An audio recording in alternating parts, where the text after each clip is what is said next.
Locked On Panthers is finally on YouTube. Let's go. You are Locked On Panthers, your daily Carolina Panthers podcast. Part of the Locked On Podcast Network. Your team every day.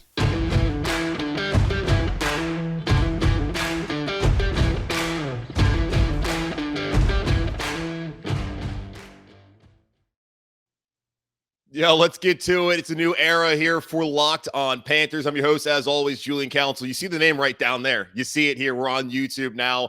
If you're watching, if you're not watching the show, well, I hope you're still listening to the show on all of your favorite podcasting platforms, on Apple Podcasts. Make sure to rate, review, and subscribe. 5 stars only, please.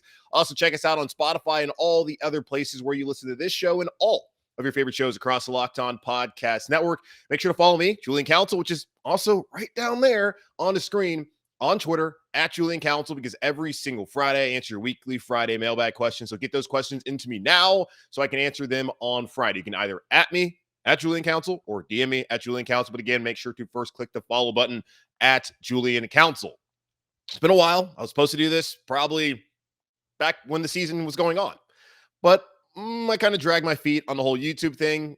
It's a little bit more complicated and extra work. I'm not a video editor, and I quite frankly didn't want to spend an extra hour of my day having to edit video.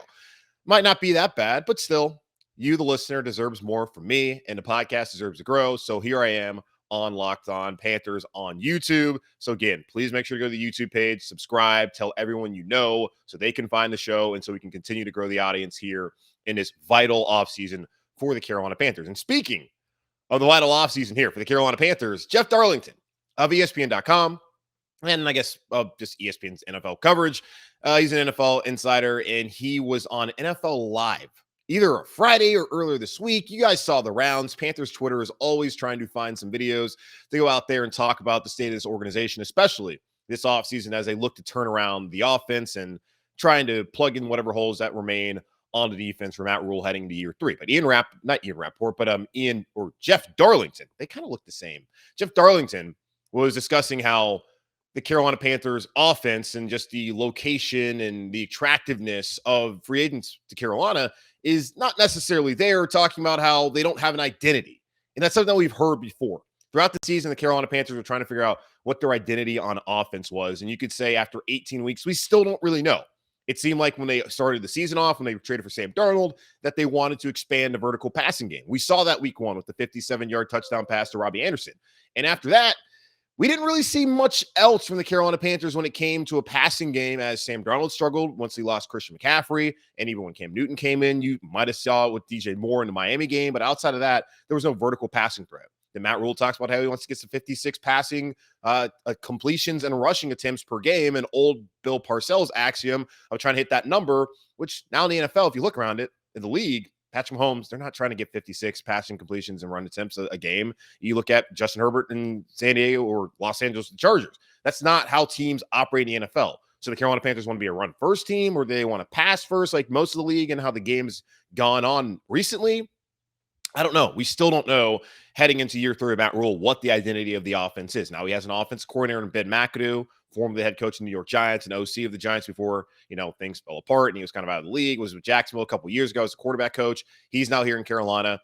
The Tom Coughlin background, just like Matt Rule has here in the NFL. I think they'll be on the same page. As Joe Brady and Matt Rule were never really on the same page. But still, what is the identity of the team? And is Carolina an attractive place for free agents? You look on the offensive side of the ball. One of the key points that Jeff Darlington made was the quarterback situation. Right now, Sam Darnold, $18.858 million against the salary cap coming up here in 2022. Going to make it very hard for the Carolina Panthers to go out there and to bring in any quarterback, even if that's a free agent. Like, say, Carson Wentz is available, you can probably afford it because he's not going to be getting a ton of money. But you want to trade for Jimmy Garoppolo or Kirk Cousins, going to be pretty hard to fit in those guys' salary caps. Now, you can work around it. You can restructure some guys, the Carolina Panthers absolutely are going to have to do in order to have enough space to address the needs that they have on this roster, but it's still prohibitive to what they probably want to do. But either way, there's not a surefire quarterback answer here on the roster. So if you're a wide receiver, if the Carolina Panthers were in the market for one, are you wanting to come to Carolina? Offensive line, though, I don't know how much you can really bring up the O-line in this conversation because you're just out there to block. And if there's a starting job here, which there are at least 3, Looking at center, left guard, left tackle, there's 3 starting jobs. Only guys who on the roster that certainly have a starting job next year, at least I think should certainly have a starting job, are obviously Taylor Moton at right tackle, and then wherever Brady Christensen fits in, likely at right guard, and then maybe Pat Elflein. But I would hope they would try to find some sort of upgrade there at center, even if he fits at center better than he did at left guard last season. But if you're an offensive lineman, does it really matter where you go? I get it. Last year, Kansas City, you saw the Super Bowl when they were down the top 2 tackles and they were down the top 2 right guards that they had, and Patrick Mahomes was running for his life. And hey, it's Mike Rimmer's Super Bowl. We know how those go. Unfortunately, here in Carolina, they went out, found a bunch of offensive linemen.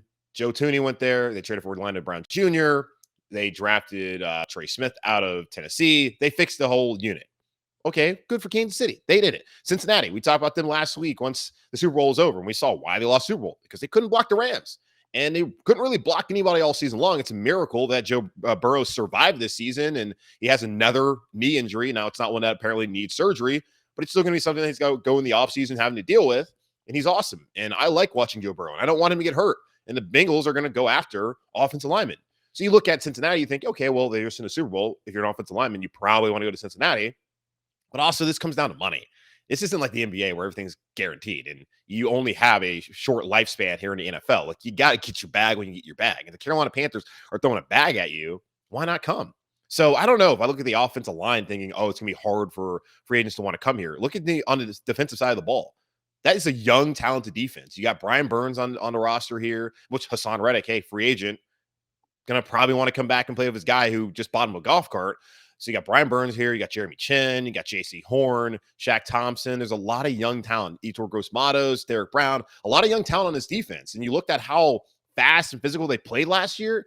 If you're a team, if you're a player out there and you got to look at that system and just see how Phil Stowe was able to implement a lot of these players and wonder, like, that might be a good spot for me in Carolina. So offensively, if you're wide receiver or skill position talent, I get it. But even if you're a quarterback, if you think about it, all right, hey, they know they got to fix the offensive line. They're going to at least tell these quarterbacks, hey, we're going to be aggressive in doing so. So you listen to that. If you believe that, you trust that, and you know Christian McCaffrey's on this roster. Now, is he going to be healthy? That's one question. But if he's on the roster, you got to feel pretty good. If anything, like, the wide receiver talent, if you're a quarterback, is, I mean, it's not the biggest concern. Obviously, the offensive line is, but that's one of the biggest concerns because you have DJ Moore, and then after that, what do you really have? Terrace Marshall, he's been injured really since his sophomore year at LSU. Hopefully he can be healthy coming up next season, but he hasn't been healthy since he's been a Carolina Panther and hasn't contributed. I liked what Shi Smith did towards the latter part of the season, and Robby Anderson just fell off the cliff. That might be one of the chief concerns if I'm a quarterback coming to Carolina. But yeah, if you're a quarterback, it's not the most attractive place. We talked about it last week where Schrager of Good Morning Football was talking about how Carolina is going to be aggressive in terms of David Tepper, who he talked to at the Super Bowl, but man, it would be really nice to have one of those, which is what every single owner, all the 30 other owners were all saying last week in LA because they weren't in that game, especially the ones that were close, but still the ones that aren't very close absolutely have to feel that way like David Tepper. Being aggressive is what put the Carolina Panthers in a situation now where they're looking for a quarterback. And also you look at the franchise last year when Matthew Stafford said no, have things really gotten better? So is Carolina an attractive place for free agents? Really depends on who the free agent is, what the position they play, and kind of how you look at it. For quarterbacks, probably not, but the rest of the roster, hey, why not come get that bag and get a starting spot if you're someone who wants to play in the National Football League and potentially buy into the process here in Carolina. Now, speaking of the process, has Robby Anderson checked out on the process? There was reports from the New York Daily News, or I guess an article, suggesting that Robby Anderson might be interested in a return to New York with the Jets. We'll get into all that here in just a moment. We're nearing towards the end of the month of February, and this is the time of the year where most of y'all have pretty much given up on your New Year's resolutions, but we're not going to do that this year. We're going to stick to our resolution of eating right, thanks to Built Bar. It almost feels like we're not really going and having a resolution this year. It's because we actually enjoy eating them. Have y'all tried Built Bar Puffs? If you haven't, you're missing out on one of Built Bar's best tasting bars. Puffs are the first ever protein-infused marshmallow. They're fluffy, they're marshmallowy, they're not just a protein bar, they're a treat, and they're covered in 100% real chocolate. Matter of fact, every single bar at Built Bar is covered in 100% real chocolate. That's right. Every bar at Built Bar is covered in 100% real chocolate. They're low calorie. They're high protein. Replace your candy bars with these. They are better for you, and they are also way better tasting. Matter of fact, Built Bar the thing that they focus on first is taste. They make it delicious first and they figure out how to make it healthy afterwards. And I don't know how, but they pull it off every single time. Go to built.com and use promo code LOCK15 and get 15% off your first order. Use promo code LOCK15 for 15% off at built.com. I think it's fair to say that 2021 was a absolutely disastrous season for Robby Anderson here in Carolina. After a debut season where he led the team in receptions, went over 1,000 yards for the first time in his career, a lot of us were expecting a lot of Robby Anderson, especially when Scott Fitterer, the Carolina Panthers organization, saw fit to hand him a 2-year, $29.5 million extension, guaranteeing all of last season, where he only had $8 million left on his contract that was not guaranteed heading into the 2021 season. And I'm thinking now that they all wish they had never done that, especially when you look back at how things went on. You go back to the Eagles game where Sam Darnold throws 3 picks, and yeah, I'd be frustrated too. And Robby Anderson is having his little sideline spat with his coach, just talking about how, I guess we found out later, he was upset about how the Eagles were sitting on the routes and that we need to change things out. We need to do a double move. Well, the Carolina Panthers offensive line doesn't really afford them the opportunity to do a double move, but still, I understand it. High football IQ. He saw what the Eagles were doing, and, well, the Eagles sat on that, jumped it, and picked it off as Darnold was terrible that afternoon as the Carolina Panthers had one of their more inexplicable losses that we've seen over the last couple of seasons of Carolina Panthers football, where we've seen a lot, unfortunately, of these inexplicable losses. But Robby Anderson had that. You also later on, because he's after the game, he didn't even talk to the media, which is one of the things about the pandemic where players, the locker room's not open. They can avoid speaking. Now, he spoke to the media on Monday and all that kind of stuff. He had that issue, and you had to have the conversations throughout the week. Joe Brady, Matt Rule, Robby Anderson. And then later on in the season, you saw him getting after Sam Darnold, tell him to tighten up, which I'm sure he said a lot more than that to Sam Darnold when he was struggling in one of those games. And just not a lot of great vibes from Robby. Not a lot of great vibes. He dropped balls. He got lit up in Atlanta. Just a tough season all around for Robby Anderson, which has you wondering, can he bounce back in 2022? You certainly hope so, considering that when they gave him the extension, they were expecting that, or at least hoping that with DJ Moore and Robby Anderson and eventually Terrace Marshall, that Sam Darnold, or whoever, I guess at the time they were thinking Sam Darnold, whoever the quarterback's going to be, would have a nice solid foundation out wide for the team moving forward alongside with Christian McCaffrey. And it'd be nice to find a pass catching tight end at some point in time here in the very near future. But will Robby Anderson be a Carolina Panther in 2022? We'll get to see him have a comeback season here in Carolina. That might not be the case. Apparently, according to an article, as I pull this up from the New York Daily News, DJ being Amy the second, I guess he covers the Jets. But he talk about 5 big ticket receivers Jets can target in free agency and trades. And interestingly enough, in the trade section is Robby Anderson, who apparently Robby Anderson spent 4 years with the Jets before departing to the Panthers in 2020. Robert Anderson achieved his first and lone 1,000-yard season in his initial year of Carolina, earning a 2-year, $29.5 million extension and about $20 million guaranteed. But in 2021, Anderson had arguably his worst year as he finished with 53 catches for 519 yards, career low, and 5 touchdowns. The main reason for his lackluster production was horrendous quarterback play from Sam Darnold. And then he also adds Cam Newton, PJ Walker, which is completely unfair, who all combined for 14 touchdowns and 21 interceptions. That speculation, the Panthers could move off of Anderson now. There is speculation, If Anderson is moved, the Jets are his preferred destination, a source said. He feels like he has unfinished business in New York and likes Wilson's talents. Even though Jets GM Joe Douglas admitted to it being a mistake to let Anderson walk in 2020, it's unknown how receptive the Jets would be to a reunion. Anderson's base salary for 2022 is $10 million. And he also mentions how Anderson would provide a dynamic and downfield threat for Wilson, an aspect the Jets passing offense missed in 2021. Okay, so while that might be true, like we look at, there's the highlights. I think the big one you saw that I think a lot of people pointed to throughout the offseason, myself included, when looking at the connection that Robby Anderson and Sam Darnold had in New York was the Cowboys game where he got hit on the deep ball. And you can even go back to, I don't think Darnold was the quarterback then. It might have been Josh McCown, to the game where the Panthers played at MetLife a couple seasons ago. I think back in 2017, against the Jets on the road, where Robby Anderson had 2 long touchdown passes. We've seen it before. Like Robby Anderson can be a downfield threat. We hadn't really seen that in Carolina, whether it was Teddy Bridgewater, and folks like to blame Teddy Bridgewater for that, even though Robby Anderson had his best year of his career with Teddy Bridgewater, by the way. And then last year, week 1 was the only time we ever saw it with Robby Anderson. Like, so I understand that sentiment, but I just wonder just how good is he actually?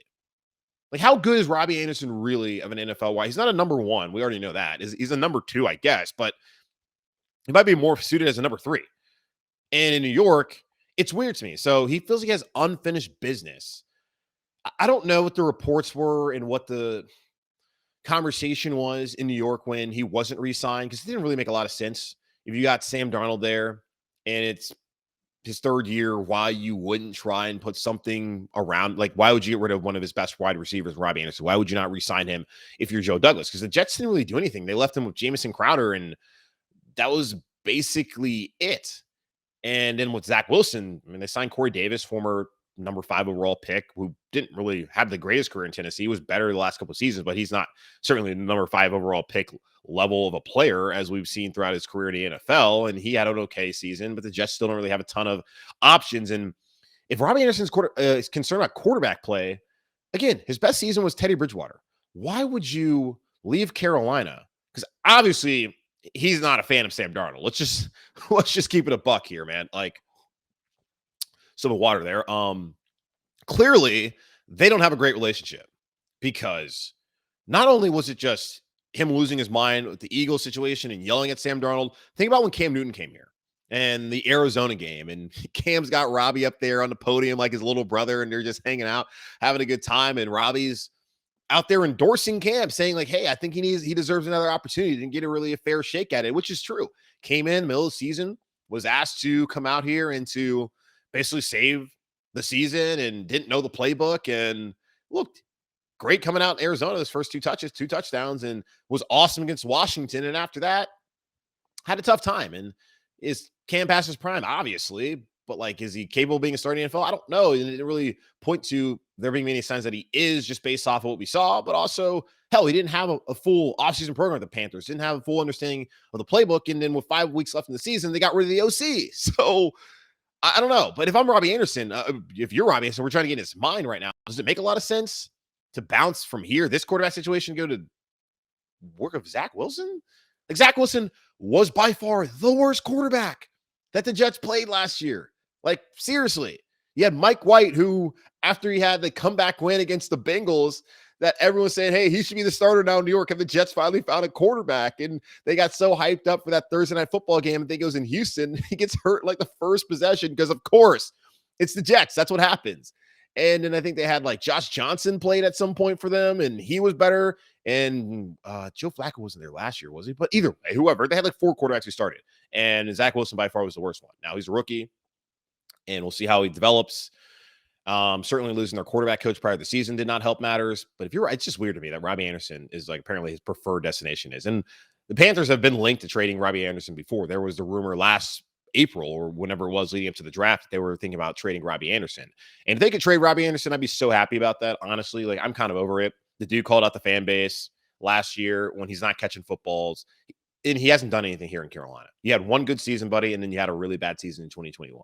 Like, I don't want anyone like sitting here and telling Panther fans, especially players on this roster, like, hey, they need to chill out. Like, guys who've been around like Shaq Thompson, they're never going to say that. Same thing with Christian McCaffrey. He's never going to say that. Like, those are the guys who've even been on teams that won. Like, JJ Janssen's really the only guy who knows what winning looks like here in Carolina. He's been around for so damn long.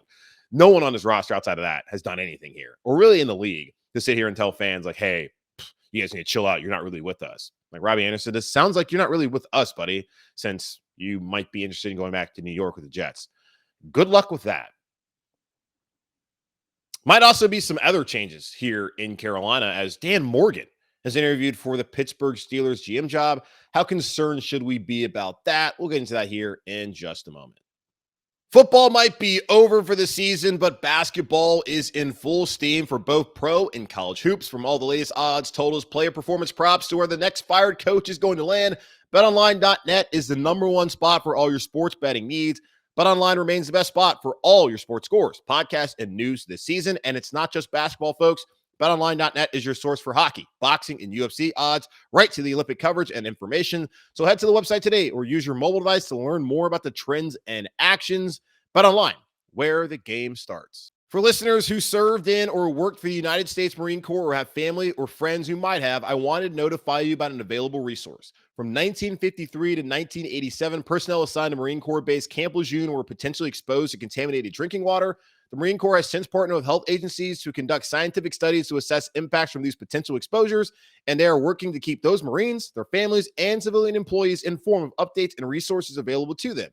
If you or someone you know may have been at Camp Lejeune during those years, please consider registering with the Camp Lejeune Historic Drinking Water Notification Database. You can learn more and register at www.marines.mil/clwater. That's www.marines.mil/clwater. So y'all who listen to the show regularly, and if you do, thank you so much. Continue to do so. And if you're new to the show because you found it on YouTube, thank you for being here and hope you come back tomorrow because we do an episode literally Monday, Tuesday, Wednesday, Thursday, Friday, every single day. Like I'm doing this right now, like on a Sunday morning. And that's the one thing about doing YouTube. I'm going to play golf later today. So that's why I had to do it in the morning. Because if I came back at like 6 o'clock doing this, I'd be wiped because I walk. Don't take carts, guys. We got to walk. But I'm doing it now. And it's like, I just woke up, like, let me roll out of bed, do the podcast on my couch. So I hope you guys enjoy my artwork back there. Shaky Grapes, Don't Hate. So I'm at the Ryman. Then I got my favorite band ever, St. Paul and the Broken Bones. Also, I don't want to hear any slander. But either way, and I know they're probably not like properly like aligned. Like that one keeps falling down. But this is only for the YouTube audience who can see this. But if you guys listen to the show, y'all know how I feel about the Panthers front office right now. Love Scott Fitterer, at least what I've seen so far. Like he had his play in terms of the role of bringing in Sam Darnold here. And I also believe that they were backed into a corner. If you listen to the podcast, you also know my feelings about David Tepper and how he's probably the real problem here in Carolina. And he's a problem that you can't really get rid of since he owns the team. And you don't see NFL ownership really change hands unless, well, what's going on in Washington and Dan Snyder happens, and potentially with Stephen Ross and what Brian Flores alleged there, what happened in Miami with him being paid to lose games. Flores, by the way, got a job with Mike Tomlin in the Steelers as a linebacker coach. So good to see that. Did not expect him to be back in the league this soon, really, if really at all. So I don't know. But you know how I feel about the Panthers offensive, not offensive line. Why? You know how I feel about them, but about their front office where Scott Fitterer, he's done a really good job. He came in day one and said, hey, I'm going to be in on every deal. And that man has been in on every single deal. He's meant it. Almost pulled off the Stafford trade. If it weren't for Matthew Stafford, excuse me. I know his wife, Kelly, is like, it's Matthew. If it wasn't for Matthew Stafford saying, nah, I want to go to hang out with my boy from Cabo, Sean McVay in LA, which worked out for him as they won the Super Bowl last Sunday. And then, of course, you know, I like what Samir Suleiman, who came over from Pittsburgh, has done. He was recently elevated to the VP of Football Administration, to get that properly right as my face ID. Yeah, VP of Football Administration. He's kind of the cap management guy, but he's also going to get work with personnel now. Matt Allen, who is the grandson of Jerry Richardson, you wouldn't even know because that guy's worked his tail off throughout his entire career here in Carolina. He's working with, like him, Pat Stewart, who came over from Philadelphia. And, of course, Dan Morgan, who is also here in Carolina. And when you look at it, it's not just Fitterer. Like, you have a lot of guys who are going to be candidates eventually for GM jobs. Suleiman, you would imagine, will be a candidate one of these days. Morgan, already been a candidate in the past, now a candidate again. Matt Allen eventually, and then Pat Stewart. And you can't really say a lot of that. No, the Panthers and what they've done with their coaching staff, Matt Rule going out and getting 3 former head coaches in the National Football League, and Steve Wilkes, Paul Pasqualoni, and Ben McAdoo. That's good to have that experience. And will any of those guys get another opportunity to be head coaching again in the league? I don't know. Maybe Wilkes, hopefully for him, because he never really got a fair shake in Arizona. That would be great. McAdoo, no chance. Pasqualoni is 77, so obviously not. But still, you looked at Matt Rule's old coaching staff. He couldn't really point to anybody other than, I guess, Joe Brady, who got interviews after the 2020 season, who would be a head coach eventually in a National Football League. Now, there might have been someone who recently departed who eventually becomes a head coach, but there wasn't really anyone you could look at and be like, yeah, that guy's going to be a head coach in a National Football League one day. But you look at the Panthers front office, there's certainly plenty of guys who you look at and you think, hey, any of them could be a GM in a National Football League. And one of them, Dan Morgan, apparently has interviewed with the Pittsburgh Steelers, whose general manager, Kevin Colbert, will be leaving after the draft. You might be questioning the timing. That actually makes the most sense. If you're going to hire a GM, it should be after the draft. Now, I'm imagining that Pittsburgh is going to hire someone who agrees with a lot of I think they should probably hire the guy first and let them go through the draft process with Colbert. And so they agree with a lot of the draft picks. The scouts have already made their evaluations throughout with the last college ball season. So you're going to take the scouts' evaluations and draft based off of that. And then after that, you might hire your own scouts. Like last year, the Carolina Panthers, they draft Scott Fitterer. They hire Scott Fitterer in January, February, whenever it was. They already have the scouts here. So he's going to have to go off their information and what the coaching staff also has seen and evaluated from the college prospects they've seen and to go through the draft. But the ideal way of doing it is actually after the draft, hiring a GM. And then I know you might feel like you wasted the draft, but still, how Pittsburgh going about it might be the best way to do it for an organization, because then you can hire your own scouts, have a full football season, and come back the following year and be on the same page with people that you actually know and hired and want to work with.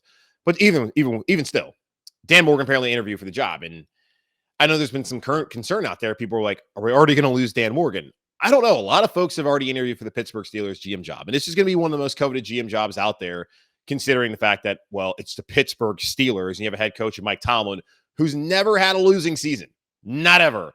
And with Ben Roethlisberger broken and beaten and damned this past season, he found a way. And in years past, we had to go with Mason Rudolph and Duck Hodges. He still found a way to be competitive and not have a losing season. I would love for Mike Tomlin to be our head coach here in Carolina, but that's not the case. We'll see how things play out with Dan Morgan. I look at it in a way as I'm not going to consider it like the, with the Rooney Rule we've been talking about, the sham interviews. I'm not going to say it's like a sham interview, but one of the things that they always talk about, at least black coaches will encourage other black coaches to interview for these jobs so they can go through the interview process. Whereas when they show up another time when they actually think they have a good chance of the job, if that's the case or not, that they're not, going through an interview for the first time. So I think for Dan Morgan, I'm going to look at it more like, hey, he's getting interview practice. Pittsburgh also wanted to talk to him, obviously, but he's getting an opportunity to kind of see the interview process and go through it. And maybe he gets a job, maybe he doesn't. But hopefully, for our sake, he stays here, because I don't know if Dan Morgan is going to come back to Carolina and literally leave after one season unless things aren't that great. And looking at stability we see in the front office, I would be kind of surprised by that, considering him and Scott Fitter worked so well together back in Seattle, and then he went to Buffalo, worked with Brandon Beane. Now he came back here. Like, he was sought after, coveted. So we'll see how it plays out. The one thing that surprised me, though, so far is that Samir Suleiman, who came over from Pittsburgh. David Tepper, obviously, as we know, used to be a minority owner of Pittsburgh Steelers. He brought Suleiman over here from Pittsburgh. He hired him as the cap guy, and now they just elevated him. So I guess that makes sense why he's not going to interview for the Pittsburgh job. Maybe they requested him and he denied it. Which would still be interesting, considering it's a GM job that you could potentially have. And I think you'll have a chance to be a GM.